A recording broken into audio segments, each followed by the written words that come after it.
je vous présente Meridians. Alors, Meridians, c'est un jeu de stratégie abstrait pour 2 joueurs. Le contrôle de territoire fait partie de sa nature, mais le but est d'éradiquer les pierres de l'adversaire. Alors normalement, on joue avec des pierres blanches et des pierres noires. Là, je vais jouer avec des pierres jaunes et des pierres rouges, des pions. Alors, il a remporté le prix du Best Combinatorial Two-Player Game, meilleur jeu combinatoire pour 2 joueurs, dans le forum des jeux abstraits de Board Game Geek. Alors, on va apprendre ici à jouer. Alors, vous avez un plateau avec AL112 pour se repérer.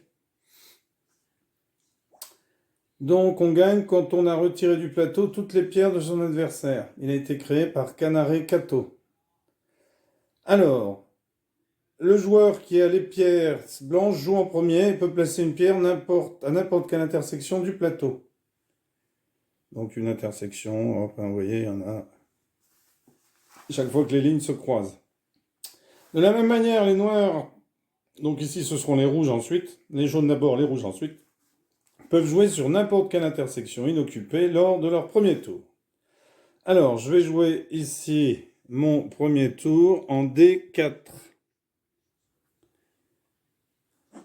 Mon adversaire pose son pion en F7, E7.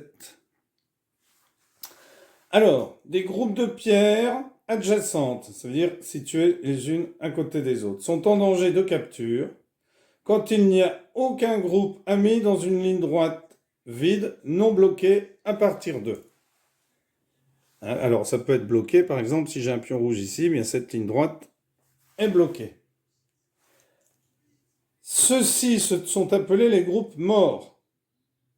Et les groupes morts seront retirés du plateau à la fin de notre tour. Ça signifie qu'on aura un tour pour les sauver. Donc, ici, par exemple, tel qu'on a placé les pions jaunes, eh bien, si je vais pouvoir placer un pion jaune partout où je vais en disposer un sur le plateau. Donc ça, ce sont tous les endroits où je pourrais en placer un. Alors, comme vous le verrez, c'est toujours... Alors, on n'a pas le droit, juste un point autour du pion jaune. Donc, ça, ce sont tous les endroits où je peux poser un pion jaune puisque c'est à mon tour de jouer. Donc, ici... Ici... Ici...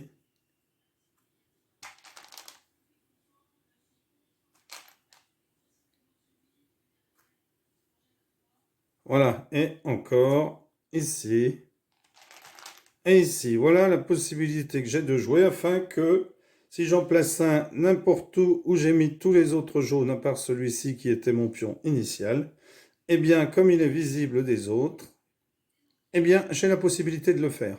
Alors, imaginons que le pion rouge ait été posé, alors je vais le laisser là, et imaginons qu'il y en a eu un qui soit posé ici, eh bien, tous ces pions jaunes, là, je n'aurais pas pu jouer puisque... la ligne droite est obstruée par un pion rouge. Donc, ici, je vais choisir de jouer à un des emplacements que je vous ai montré. Donc, je ne peux pas placer directement à côté de ma pierre, car ça capturerait ma pierre, hein, à mon pion. Donc, ici, je vais me mettre en J, D, ou J4, J4. Je vais mettre en J4.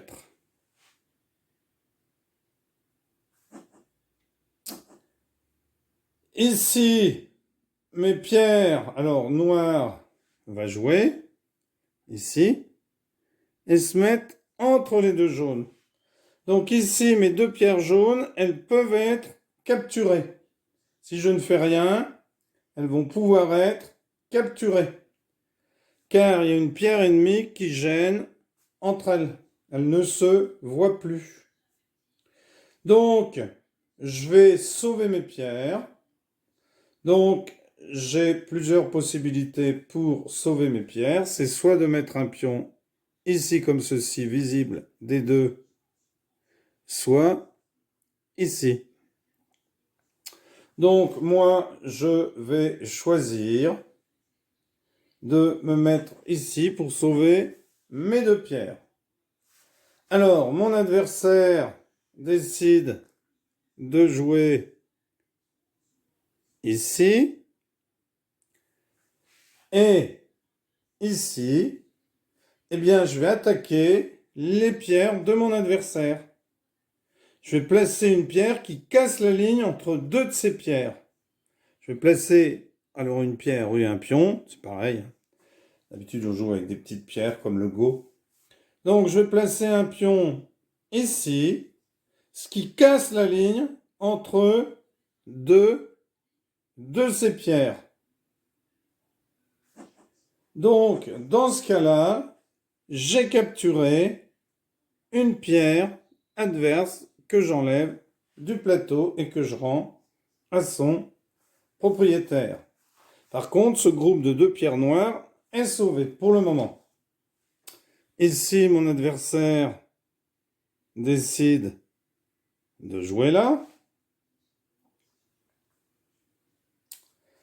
Moi, eh bien, qu'est-ce que je vais faire? Je vais séparer encore les deux groupes.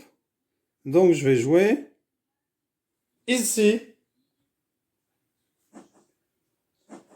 Et là, le mouvement des noirs qui va jouer, bien entendu,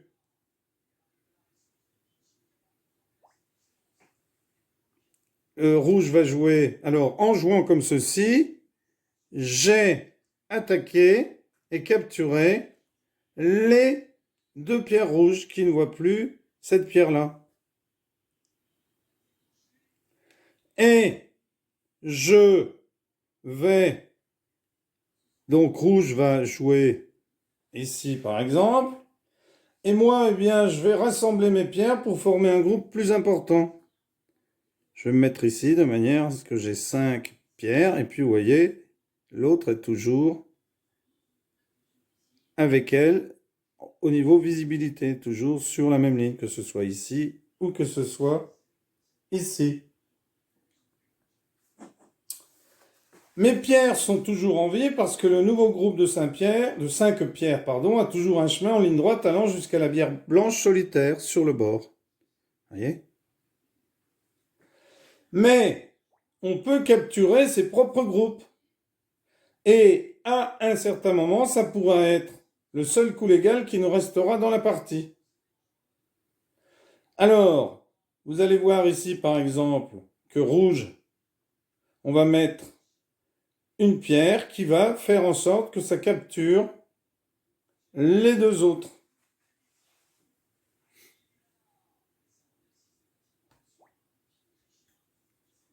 Donc, rouge va jouer ici. Alors, bien entendu, hein, il ne jouerait pas comme ça, hein, rouge. Il va jouer ici. Et, eh bien, les pierres sont capturées. Alors, ça, c'est pour vous montrer comment cela fonctionne. Donc, vous avez maintenant tout compris pour savoir comment jouer à Méridiane. Donc, n'hésitez pas à jouer. C'est un jeu très intéressant. Merci d'avoir suivi cette vidéo. Au revoir. N'hésitez pas à vous abonner et à bientôt pour une nouvelle vidéo.